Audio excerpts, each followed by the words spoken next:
Hi hello வணக்கம் friends. அடுத்த நிலையை நான் சொல்ல வந்துட்டேன் ஃப்ரெண்ட்ஸ். இப்போ பார்த்திங்கன்னா சுத்தமாக எந்த ஒரு கான்டாக்டும் இல்லை. தெரிஞ்சாச்சு பொண்ணு என் கூட இருக்குது. அடுத்து என் பொண்ணுக்கு அடுத்தடுத்து ஃபீவர் ஃபிக்ஸ் மாதிரி வர்றது. இப்படியே ரொம்ப நாளாக என் பொண்ணுக்கு உடம்பு சரியாமல் போகிறதும், நான் வேலைக்கு போய் அந்த சம்பளத்தில் ஹாஸ்பிட்டல் காமிக்கிறதும், இதானியில் வீட்டுக்கு சிலிண்டர் வாங்கிக்கிறதும், வாடகை கொடுக்குறதும், கரண்ட்டு பில்லு கட்டுறதும், எல்லாமே சம்திங் தான். 500 தான் ஒரு வீட்டில் வாடகைக்கு இருந்தேன். 100 150 கரண்ட்டு பில்லு காசு கொடுப்பேன்.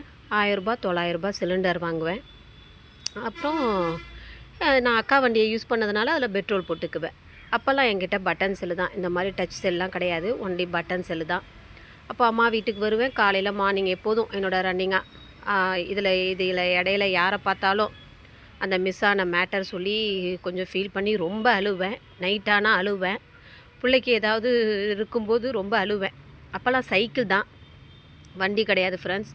ஏன்னா அந்த வண்டியும் என்னோடய அக்கா மேரேஜ் ஆகி கன்சீவாக இருந்தாங்க. அந்த கன்சீவாக ஆகும்போது அவங்களுக்கு டெலிவரி ஆகிற டைம், அதனால் அந்த வண்டியை நான் யூஸ் பண்ணேன். ஆனால் நான் எப்போதும் சைக்கிள் தான். அம்மா எப்போது நல்ல மூடில் இருக்காங்களோ இப்போ வண்டி தருவாங்க, அப்படி இல்லைன்னா தரமாட்டாங்க. ரொட்டீனாக நான் வண்டி வச்சுருக்க மாட்டேன். என்னோடய சைக்கிள் தான். என்னோடய பேபியை பார்த்திங்கன்னா லஞ்ச் பேக், என்னோடய லஞ்ச் பேக், அவளோட ஸ்கூல் பேக் எல்லாத்தையும் எடுத்துக்கிட்டு நான் எப்போதுமே என் வீட்டிலேருந்து பாப்பா ஸ்கூலுக்கும் வேலைக்கும் பெரிய பாலத்தை ஏறி இறங்கணும். சைக்கிளில் அப்படியே ரன்னிங் போய் ஏறி இறங்கணும்.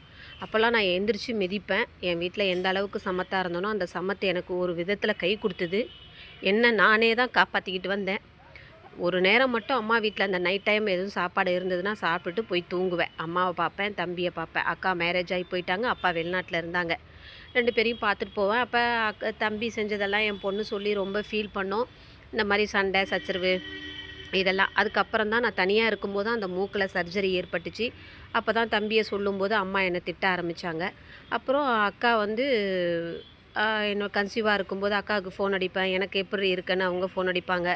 வேலைக்கு போவோம். ஒருத்தருக்கு ஒருத்தர் விசாரிச்சுப்போம். என்னோடய கவலைகளை என்னோடய அக்காக்கிட்டையும் பகிர்ந்துப்பேன். இது நீ வாழ்க்கையில் பண்ண தவறுன்னு இது மட்டும் சொல்லுவாங்க. எவ்வளவோ நடந்தது ஃப்ரெண்ட்ஸ். நான் வாழ்ந்தப்பையும் நரக வாழ்க்கை. துணிமணி கடன் வாங்கி போடுவேன், ஜாமான்சட்டு கடன் வாங்கி சேர்ப்பேன், காசு கொடுத்தும் சேர்ப்பேன். நான் எந்த அளவுக்கு உடம்பை உழைக்கணுமோ உழைப்பேன். கிட்டத்தட்ட என் பொண்ணுக்கு உடம்பு சரியில்லை, இந்த வீடு சரியில்லை, இந்த சகுனம் சரியில்லை, இந்த வீடு நேரம் நல்லா இல்லை, வந்த மாதம் சரியில்லை இப்படின்னு சொல்லி கிட்டத்தட்ட நான் வாழ்ந்தப்பயே 15 வீடு 20 வீடு போல் மாறியிருப்பேன். அப்போ ஒவ்வொரு ஜாமானும் ஆட்டோவில் ஏற்றுறது, இறக்குறது, கொண்டு வந்து போடுறது, அப்பப்போ வீட்டை செட் பண்ணிக்கிறது, ஒட்டடை அடிச்சுக்கிறது, வீட்டை கழுவுறது, சுத்தம் பண்ணுறது. இதை வேணால் 5 நிமிஷம் ஆகலாம் சொல்ல. அது க்ளீனாக நம்ம வீட்டை ப்ராப்பராக வச்சுக்க. நான் அக்கம் பக்கத்தில் போய் பேச மாட்டேன், யாரு கூடயும் பேச மாட்டேன். வீட்டுக்கு வந்தாலுமே 10 நிமிஷம் 1/4 மணி நேரம் தான் பேசுவேன். எனக்கு ஒரு தேவைன்னா ஒரு எலக்ட்ரிஷியனோ, ஒரு கீத்து போடுறவங்களோ, இல்லை டைல்ஸ் போடுறவங்களோ, யாராக இருந்தாலும், சிலிண்டர் போடுறவங்களோ யாராக இருந்தாலும் வந்தாலுமே அவங்கக்கிட்ட என்ன கேள்வி கேட்குறாங்களோ அதையும் எக்ஸ்பிளைன் பண்ணுவேன். அவங்களுக்கு பதில் சொல்லுவேன். அப்புறம் இது எவ்வளோன்னு ஆச்சு, எப்படின்னு ஆச்சு, எங்கெங்கே, அதாவது கவர்மெண்ட் மூலியமாக எங்கேயும் எதை எப்படி தெரிஞ்சுக்கலாம், எவ்வளோ சலுகை கிடைக்கும், ஏதாவது ஒரு நம்பர் கொடுத்தாங்கன்னா அதை சேவ் பண்ணிப்பேன். என்னோடய வேலை எதுவுமே கிடையாது ஃப்ரெண்ட்ஸ்.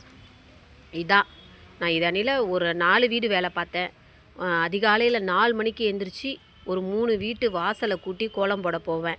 வீட்டு வேலை பார்த்தேன். இதெல்லாம் முடிச்சுட்டு தான் என்னோடய லைஃப்பில் டிவோர்ஸுங்கிற மேட்ரு வந்துச்சு. வீட்டுக்கும் வந்துட்டேன்.